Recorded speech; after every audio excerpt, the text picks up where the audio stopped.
Nama lengkap saya Antonius Joko Setianto. Panggilan sehari-hari Yanto. Saya merupakan warga di Asrama Beteng.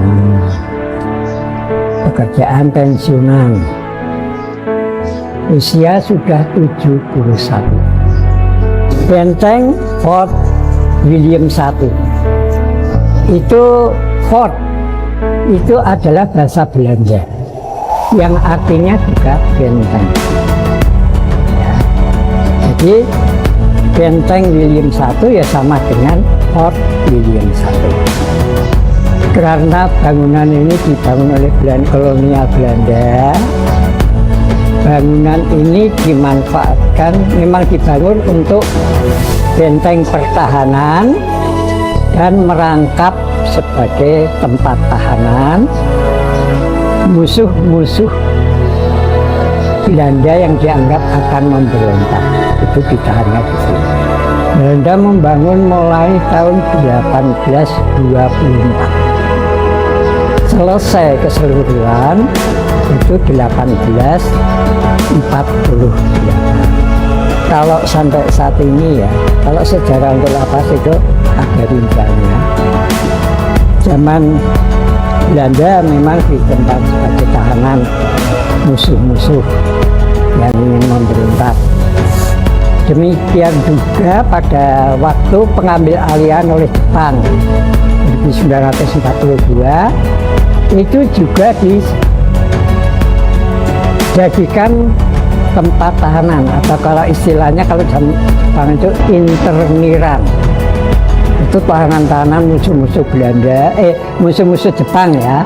Itu termasuk orang-orang Indonesia sendiri, orang-orang Belanda, tentara-tentara sekutu, orang-orang Korea. Nah itu banyak yang ditahan di sini pada masa Jepang.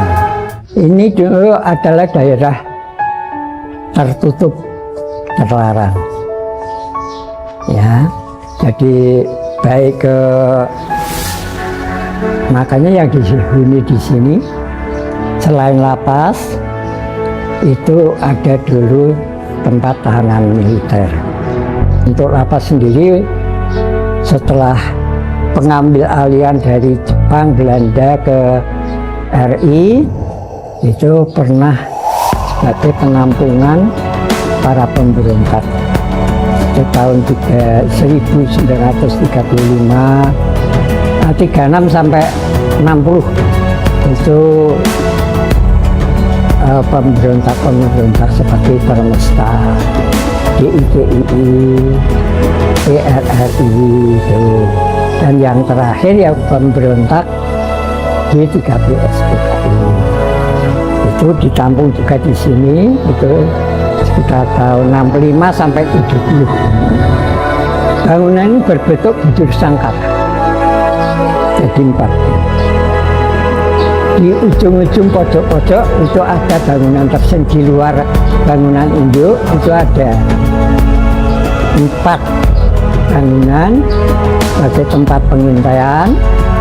Kemudian sebelahnya ada 4 juga bangunan sebagai tempat garasi mobil perang, dan 4 yang di tengah-tengah sawah itu gudang logistik. Jadi sebelum di sini jadi tempat wisata, jauh sebelumnya itu sudah ada pengelolaan pembudidayaan burung walet. Yang itu adalah budidaya burung walet. Aslinya plong yang bawah. Kalau yang atas memang untuk asrama. Yang mengelola burung walet ini ya dari Kodam. Beberapa waktu yang lalu itu beberapa orang Korea kan sering banyak yang berkunjung.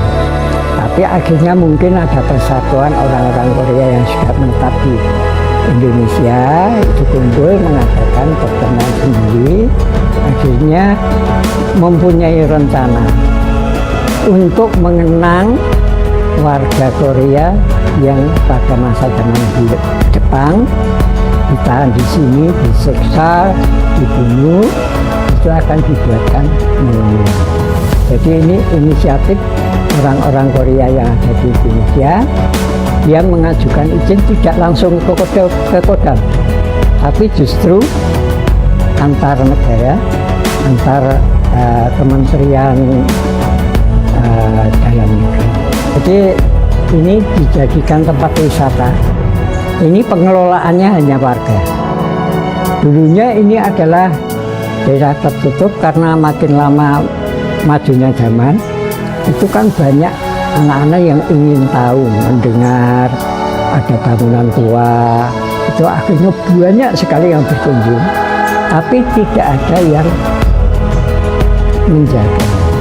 Nah, dengan demikian warga kumpul, kita sepakat kita kelola sekalian gitu. Makanya motor tidak boleh masuk, harus keluar. Itu baru sekitar 10 tahun yang lalu mulainya. Dan kita juga izin ke Kodam untuk pengelolaan ini. Sana juga menyarankan, oke silahkan, dengan catatan untuk kebersihan lingkungan. Ya itu saja tambahan saya.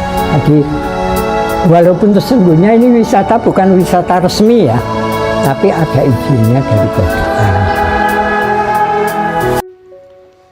Fort Willem II di Ungaran menjadi salah satu saksi sejarah kolonial Belanda di Jawa Tengah. Bangunan tua dengan jendela yang mulai usang ini masih mempertahankan nuansa masa lalunya. Benteng ini dahulu digunakan sebagai tempat pertahanan dan aktivitas militer kolonial. Konon, tempat ini pernah digunakan untuk menahan Pangeran Diponegoro sebelum dibawa menuju Batavia yang sekarang dikenal dengan Jakarta. Keberadaan patung prajurit menggambarkan kuatnya pengaruh militer pada masa itu. Fort Willem II juga berkaitan dengan pemerintahan kolonial pada era Baron van Imhoff. Di lantai 2 ini, ruangan sederhana dulunya digunakan sebagai asrama dan tempat penyimpanan logistik pada masa kolonial. Setiap sudut bangunan menghadirkan suasana sejarah yang masih terasa hingga sekarang. Selain sebagai benteng pertahanan, bangunan ini juga pernah dimanfaatkan sebagai tempat singgah dan operasional tentara Belanda. Beberapa ruangan yang masih tersisa memperlihatkan bagaimana aktivitas di dalam benteng berlangsung pada masa kolonial. Foto-foto yang terpajang menjadi pengingat perjalanan panjang benteng ini. Kini, Fort Willem II tetap berdiri sebagai jejak sejarah yang terus dikenang oleh generasi masa kini.